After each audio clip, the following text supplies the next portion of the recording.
So Ghost Ship Games just did their regular On the Horizon stream where they go through a bunch of different news and updates on the company itself, from the gameplay side of things to the publishing side of things. And one of the biggest and most impactful segments of their entire stream was an info dump on everything related to Rogue Core. And my goodness, did they release an absolute truck ton of Rogue Core information. They released so much stuff that I don't think I'm going to be able to go through it all in just one video. So what I'm going to do is today I'm going to talk about basically the stream as a whole and what it was, primarily focusing on what they were talking about with Rogue Core. And then in a video that I'm going to do later, I'm going to go much deeper in depth as to everything that they showcased in Rogue Core and go into more detail in terms of what they actually talked about in terms of what the game is going to have, what it's going to bring, and how it's going to be different from normal DeepRockGalactic in general. So talking about the stream itself, first they started off by talking about the basic premise of what the stream setup is going to be, and then they also gave a tour of their new studio, which is a big factor because that's another reason why production on DeepRock and Rogue Core have been a little bit slow, because they have been moving offices and going into a new location, so they kind of wanted to show us a little bit as to what it was like there, which was fine. And then the first major segment was them talking about the other games that they publish or are working on directly, so things like DeepRockGalactic Survivor, Spell Rogue, Dark Swarm, Dino Lords, and a new game that they had just announced that they were working on called Guntouchables, which is basically a new co-op survival roguelike type game where you play as a bunch of doomsday preppers trying to fight against the zombie apocalypse, and it looks actually a lot of fun and it has a ton of character to it. And if you like that kind of thing, then I'm sure you would probably enjoy looking at this particular game.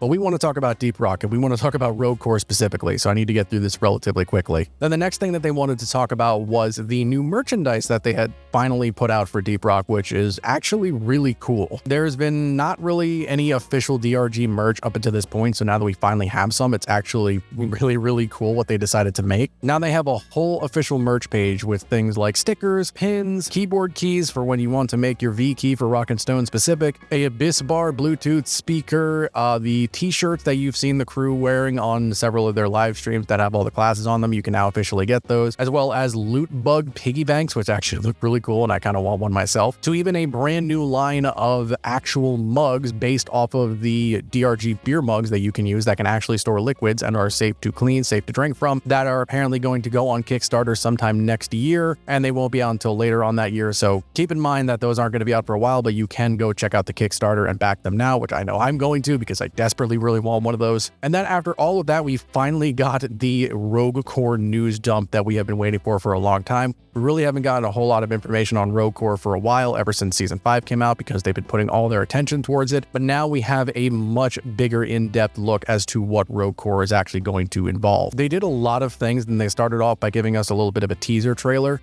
that showcased some gameplay, a little bit of going through with a lot of placeholder and work in progress stuff, so keep in mind when you're looking at that. And then they went through a lot of things that were involving with Rogue Core, which again, I'm going to go through this in more detail probably in a later video, but to give a couple highlights in terms of what they were talking about, the first thing that they talked about was biome generation, because Rogue Core is going to function a little bit more differently than DeepRockGalactic in terms of how it generates its biome. It's still going to have the random generation that we've seen before, but it's going to have a little bit more of a different feel to it. You're going to actually see parts of the core biome bleeding through the biomes that we are used to in DeepRockGalactic. And as we go deeper and deeper into the run, because the game is a roguelike, the farther and farther we go and the harder things get, we're going to actually get deeper into that core stone biome, which is actually really nice. And what's more interesting is that because we are going into facilities that DRG owned and operated, we are actually going to see some man-made, or I guess technically dwarf-made, platforms and machinery and things like that that we can actually use throughout the course of the run, which will come into play later. And then we saw some new resources as well as a couple other things, and overall biomes look really nice. And then they started talking about the actual gameplay side of things in terms of how we upgrade our characters. Basically, it works like a roguelike where you are upgrading yourself as you go, and when you're playing with a group, you are essentially choosing from a pool of upgrades that you all will basically be able to pick and choose which ones you want, and you have to kind of communicate to say, okay, this is really good for my build, this is really good for your build, I'll take this if you're okay with taking that, and you kind of have to communicate with your team, which is really cool. And then there's going to be other types of things that you can do to upgrade yourself. There's going to be optional events similar to the machine events, although from what they said, it's going to be a little bit more common. And then you are going to be able to gather the new Expedite material, which is something that is going to be integral to Rogue Core, and that's another way that you can upgrade yourself as well. And basically the entire sense of upgrading is you are going to be doing it constantly throughout the course of the run to be able to get stronger, because the enemies you're going to be going up against are stronger. And speaking of the enemies, they showcased a couple of the enemies that we're going to be fighting in the game, not all of them, although some of them. and they look insanely awesome. As we expected from Season 5, basically the core spawn family of enemies is going to be the primary enemy type that we fight in Rogue Core. So these are essentially our new glyphids. They showcase things like the Creeper, which is basically the new Grunt, the Crawler, which we know from already DRG because they were implemented in Season 5, and they're probably going to be somewhere similar to the Guard equivalent to the core spawn family, the Scorcher, which functions kind of like a mid-range version of the Spitter, which looks really, really cool, the Clamorhead, which is basically the Praetorian, although way more intimidating looking, the Edge Stalker, which is definitely my favorite design out of all of them so far. It is essentially like a sniper. And then a separate, smaller family of enemies, we saw a couple units of the Rafcan family, which seem to basically just be space sharks, which is kind of terrifying. These are basically flying versions of the things from the Sandblasted Corridors, just a lot more terrifying. They kind of remind me of the Nemesis from Gears of War in kind of a weird way, but we got to see a couple groups of enemies, and overall, I'm very happy with them, and I know that that's not all the enemies we're going to see, and it just looks really, really good. Even though everything is just in pre-alpha,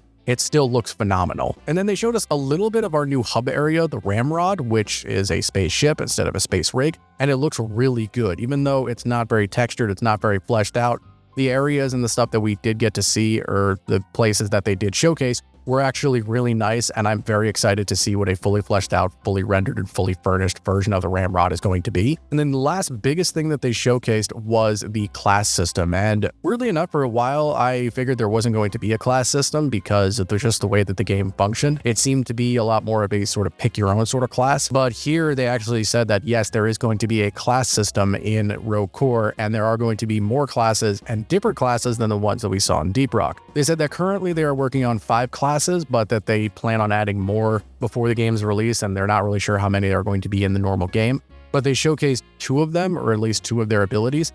The Slicer, who is a melee class that has a freaking energy sword straight out of Halo, which I was not expecting and looks incredibly cool. You're lying to me. Yo! Like that. Dwarf's got the freaking lightsabers now, bro. Are you kidding me? Yeah. Everything. Exactly. Like, this dwarf just has an energy blade that is just able to cleave through enemies. Like, melee combat is something we've been wanting to see for a long time in Deep Rock, and now we actually have something like that. And then the second class that we saw is the Falconer, which basically is a combination of the Engineer and a Beastmaster. It has this drones thing that it can shoot out, which can attack enemies. It can go to locations. I don't even know. They might be able to mine minerals. I'm not quite sure if it was able to do that, but I wouldn't be surprised if it could. But essentially, this class has a drone that it can just shoot out and direct wherever it wants, which looks absolutely insane. There were a couple more classes that were shown. I remember seeing one named the Guardian, which I don't know exactly what that does. They didn't showcase that, but I'm assuming that's some sort of defensive class. But the fact that we have these classes that are very different than what we have in normal Deep Rock is just absolutely insane. And we've only seen 2 of them, and they have at least 3 more that are coming out. So all this is to say, Rogue Core is looking incredibly good. Rogue Core is looking absolutely insane. All the things that are supposedly going to come from that are just looking